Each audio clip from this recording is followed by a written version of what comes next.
dünyanın en güçlü imparatorluğunu değiştirebilecek bir hükümdar, henüz 18 yaşında kendi askerleri tarafından öldürüldü.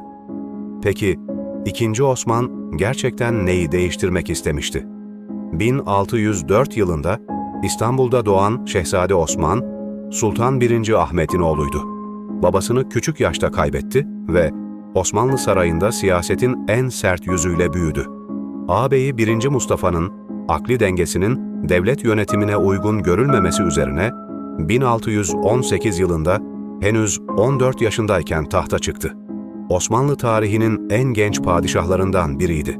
Fakat önünde uzun süredir savaşlarda yıpranan, hazinesi zorlanan ve disiplinini kaybetmeye başlayan büyük bir imparatorluk vardı. Tahta çıktıktan kısa süre sonra İran cephesiyle ilgilenmek zorunda kaldı. Devletin doğuda daha fazla güç kaybetmesini istemediği için barış siyasetini sürdürdü. Asıl hedefini ise batıya çevirdi.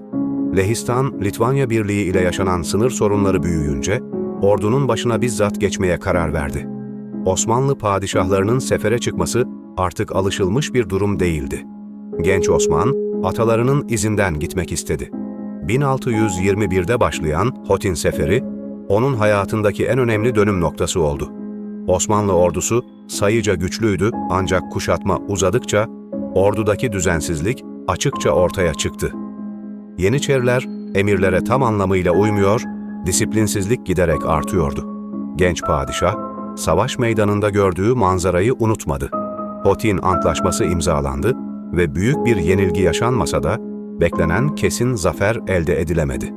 İstanbul'a döndüğünde yakın çevresine "Bu ocak artık eski ocak değildir" dediği aktarılır.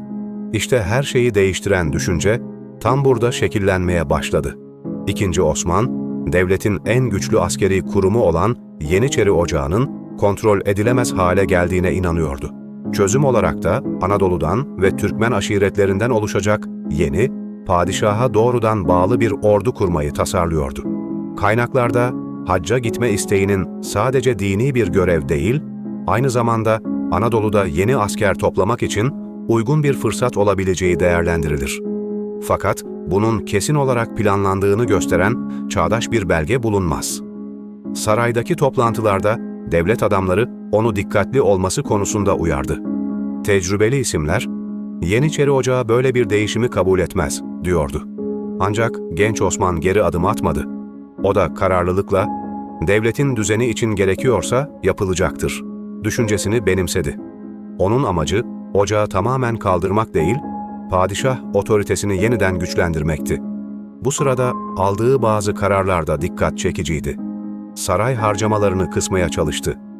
Devlet görevlerinde israfı azaltmak istedi. Osmanlı hanedanında alışılmışın dışında bir tercih yaparak hasemlerinden birini değil, Şeyhülislam Esad Efendi'nin kızı Akile Hanım ile evlendi. Bu evlilik, hanedanın uzun yıllardır sürdürdüğü saray geleneğinden farklıydı ve dönemin en dikkat çekici gelişmelerinden biri oldu. Ancak söylentiler kısa sürede İstanbul'a yayıldı. Padişah hacca gidip yeni ordu kuracak, Yeniçerileri dağıtacak gibi haberler ocakta büyük huzursuzluk oluşturdu.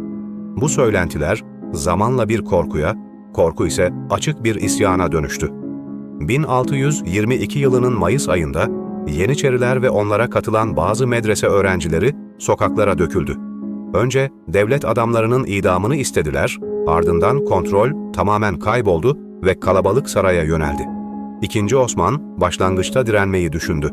Sarayda az sayıda sadık askerle savunma hazırlığı yapıldı, ancak güç dengesi çoktan bozulmuştu.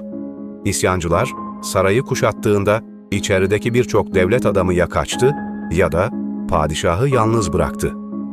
Genç Osman, kan dökülmesini engellemek için pazarlık yolunu denedi fakat isyancılar artık geri adım atmıyordu.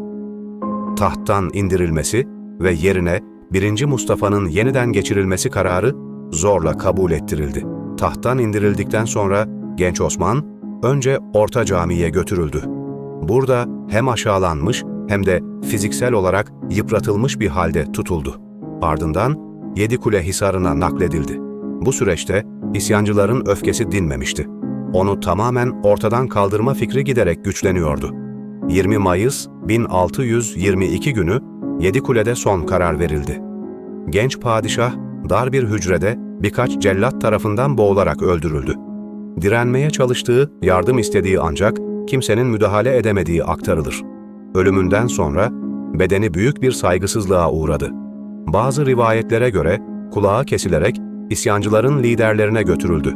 Ancak bu detay tarihçiler arasında kesinlik kazanmış değildir. Böylece II. Osman, Osmanlı tarihinde Yeniçeriler tarafından öldürülen ilk padişah olarak kayıtlara geçti. Onun ölümü sadece bir hükümdarın sonu değil, aynı zamanda devlet içinde askeri gücün ne kadar etkili olabileceğinin de açık bir göstergesiydi. Sence II. Osman yaşasaydı Osmanlı'yı gerçekten değiştirebilir miydi? Yoksa dönemin şartları buna zaten izin vermez miydi?